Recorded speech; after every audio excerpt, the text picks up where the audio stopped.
Okay, don't laugh. I just discovered this, and this is a really awesome, like, stretch slash flexibility, move. And I have to call it the peeing dog because that's exactly what it is. So you just,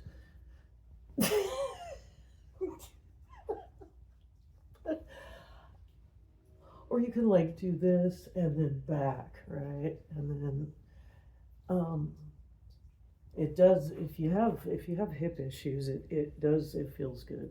That's all I'm saying.